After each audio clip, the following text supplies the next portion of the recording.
Hear ye, here comes the judge. It's the yogi judge, Judge Dawson. I love to say that. I don't say it on the bench, but every now and then my bailiff say it when I'm walking in. But ladies and gentlemen, you are here for another Finish First Cycle Breaker session where I am trying to give you tools that can take you to the next level. See, for me, it's not enough just to be a judge, just to sit on the bench and cause things to happen, maybe send people to jail or even give them a break. Instead, I want to give you tools and techniques so that you can avoid the legal system altogether. So every time I step in front of this camera, I want to do a few things. One is remind you how not to get caught up in the legal system and empower you, as well as give you tools that you can share with someone else. So since we're always talking about a cycle breaker, I have to repeat over and over and over again what a cycle breaker is. That's the movement of my court. That's the mission for my life. A cycle breaker has 4 elements. The first one, you have to recognize the need to break a cycle.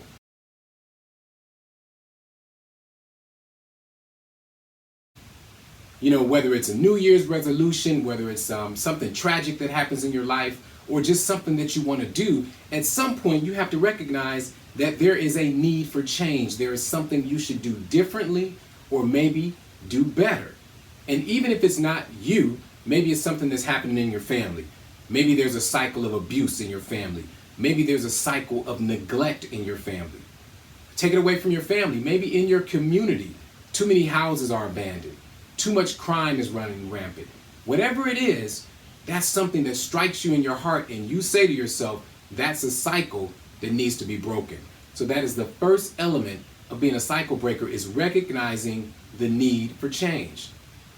Number 2, you have to commit to breaking the cycle.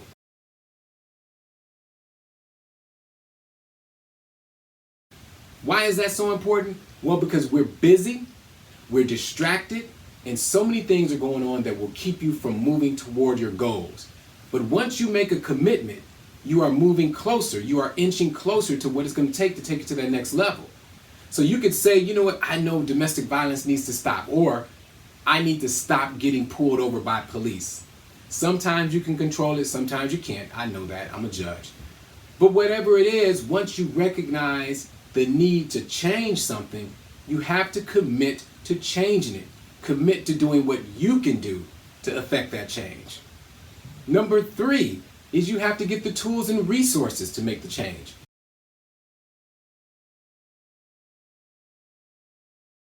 It's not enough to say, you know what, I'm tired of getting pulled over by the police. What tools or resources do you need? Well, maybe you need to get your license valid so that when you get pulled over, there's no issue. Or maybe you need to stop speeding. Or how about this? In cities where tint is illegal, maybe take the tint off your car and a police officer won't even have a reason to look at your car. Now, I'm just giving you suggestions. You can live your life the way you want to live your life, but I'm just telling you, whenever you decide to break a cycle, you have to step back and say, what part of this can I be responsible for? What part of this can I take responsibility for? Because if you can't take any responsibility, you can't make any real change. So being a cycle breaker requires recognizing the need, committing to making the change, and then getting the tools and resources.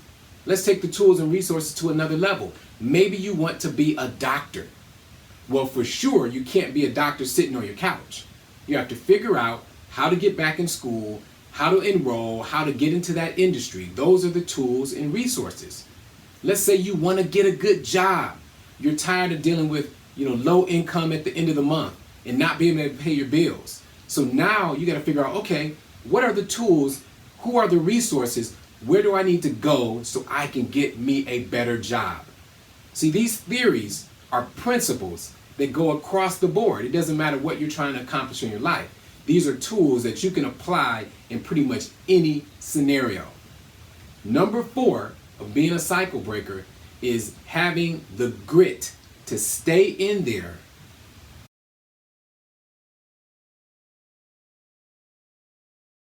The grit, the ability, the wherewithal, the toughness to stay in there when it gets hard. Because people are going to discourage you. People will let you down. Situations themselves will discourage you. Situations will let you down. And even if you're not let down or discouraged, you will be challenged, because as soon as you say you want to break a cycle, everything seems to work against you. I don't know if it's our own mentality and what we attract to our lives, or if maybe we just told the wrong person that bit of information. But either way, once you commit to breaking a cycle, you are going to run up against a wall constantly.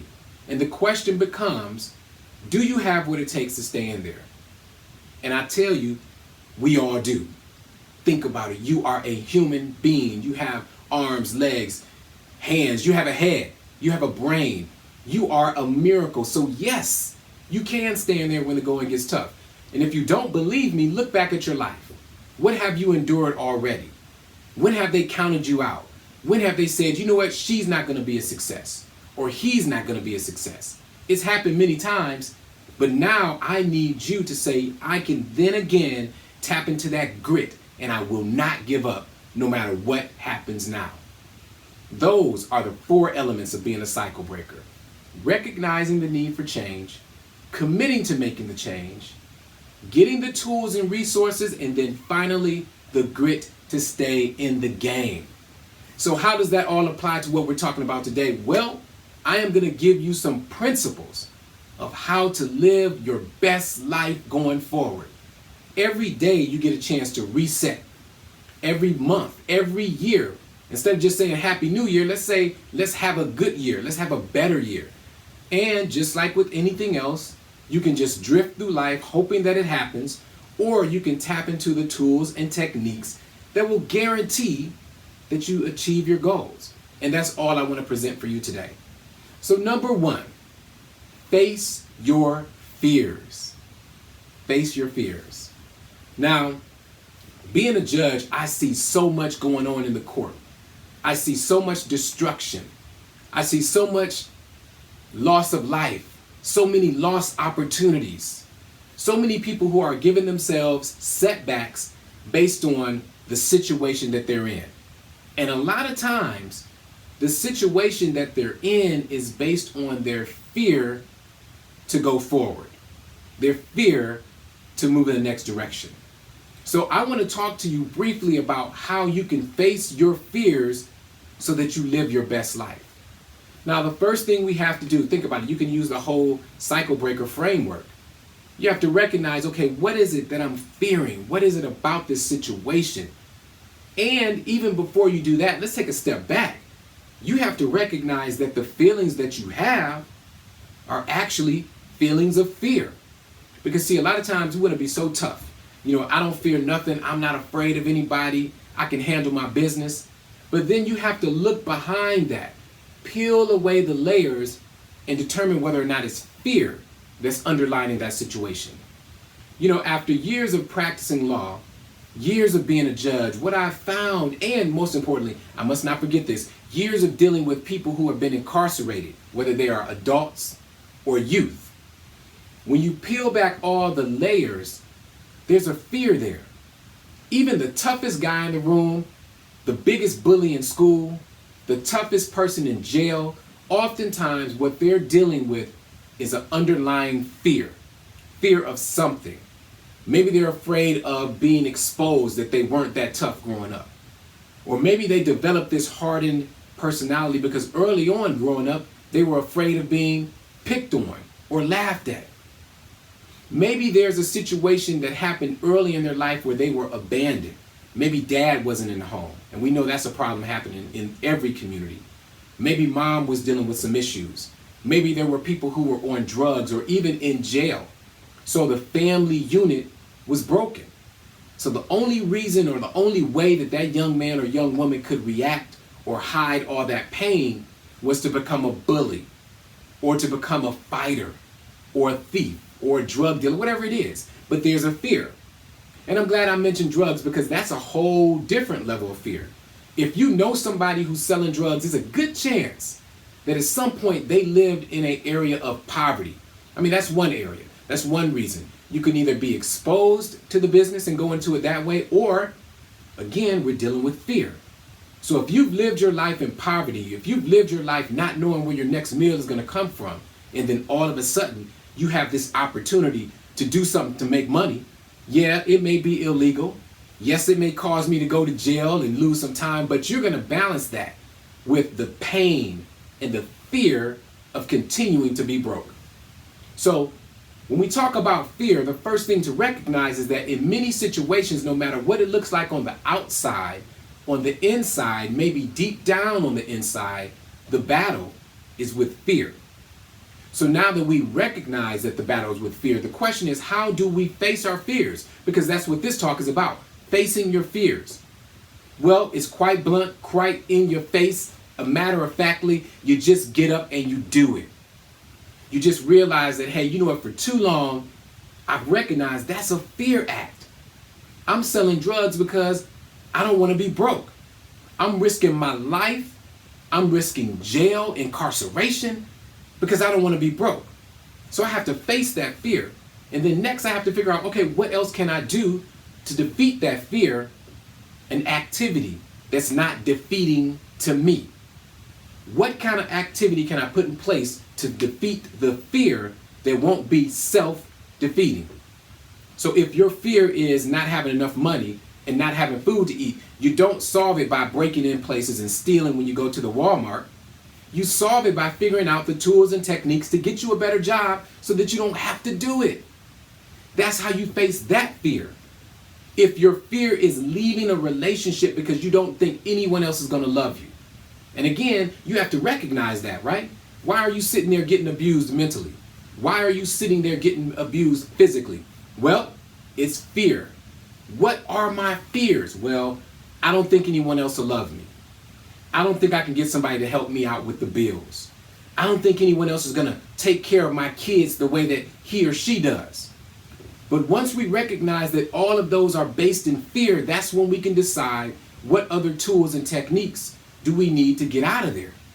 So maybe it's meeting somebody or getting in a support group who can give you those resources to help you with your kids, to help you figure things out, to give you resources and tips on how to pay your bills.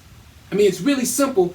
It's hard, but it's simple, right? Like most things in life, the hard things are simple, but the simple are hard. All you have to do is recognize that there's a fear and that you're acting out of fear, or in those relationships, you're staying there out of fear, and then how do you get out?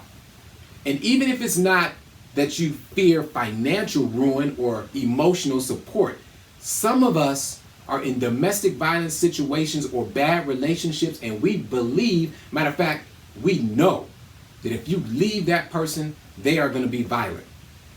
I have posted video after video, court scenario after court scenario where people are committing domestic violence because of the fear of not wanting to leave, or they don't want to let go.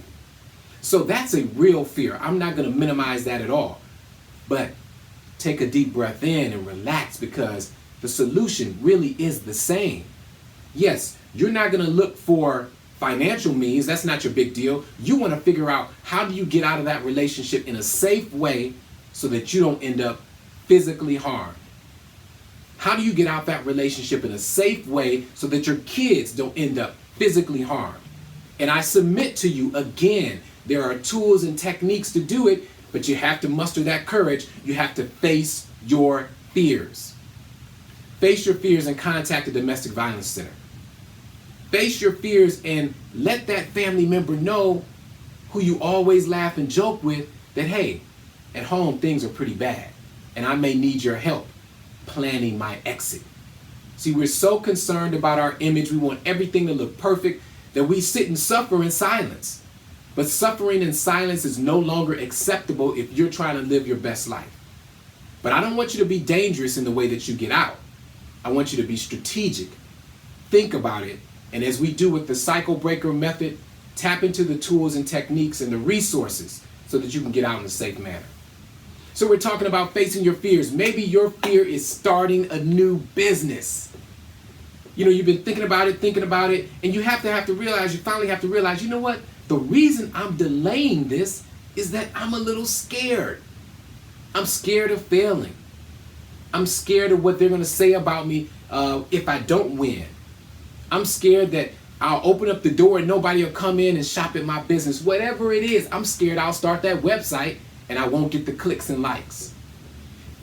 The first step is that you have to recognize that it is a fear that's holding you back. Then you face that fear. Once you face the fear, let's break it down again. What tools and techniques do you need to employ so that you can win? All right, so maybe I won't get business the first 3 weeks. So how do I deal with that? Do I have enough money saved up so I can deal with those down times? Or what's my marketing plan? Have I made a video? Have I done a post that's going to be, posted to my friends' pages? Or have you asked your friends to support your business? They'll support you when you want to go get drunk. They'll support you when you want to go to the bar. So why not support you or ask for that support in regard to your business? See, the bottom line, ladies and gentlemen, is that it's all connected. When it boils down to the bottom line, it is all connected. In order to face your fears, you have to recognize what is a fear as opposed to any other emotion. And we all have fears. It doesn't matter how big you are. I'm a judge. And there are times and there are situations that I fear right now. But I have to face those fears and recognize them. And they'll come up. Don't get me wrong. They'll come up and down. One day you'll be feeling good. Next day you're feeling down. One day you're feeling you can conquer the world. The next moment you're feeling defeated. But that is the waves and the tides of life. Don't let that discourage you. That's just life. What we're talking about here is your ability to recognize what you're doing, where you are, where you're at right now, and see if it's a fear that's attached to it. And once you see that it's a fear attached to it, now you have to face your fear, acknowledge it, maybe even write it on a piece of paper. And then, as we do with the cycle breaker principles, find the tools and techniques to defeat the fear so that fear does not defeat you. Defeat the fear so that the actions that you are involved in, the things you're doing, the crimes you're committing, the people that you are destroying, all the things that you're doing based out of fear, face that fear so that they no longer exist. And you don't have to be a destructive person to other people, or worse, to yourself. So ladies and gentlemen, I'm talking about facing your fears because I know that you can be the absolute best that you can be. This is my brief talk for you today. You know I'll be back with more. I just thank you so much for giving me your attention because I value your time, and because of that, I try to bring value to you. So if you know somebody who can benefit from what we're talking about, share the information. It is time for us to grow. Don't hoard it. Don't keep it in. Share with people that you know so that we can all be the best that we can be. So until next time, like I always do, because I'm not only a judge, but I'm also a yogi, I want to wish you blessings, continue to be cycle breakers, and namaste.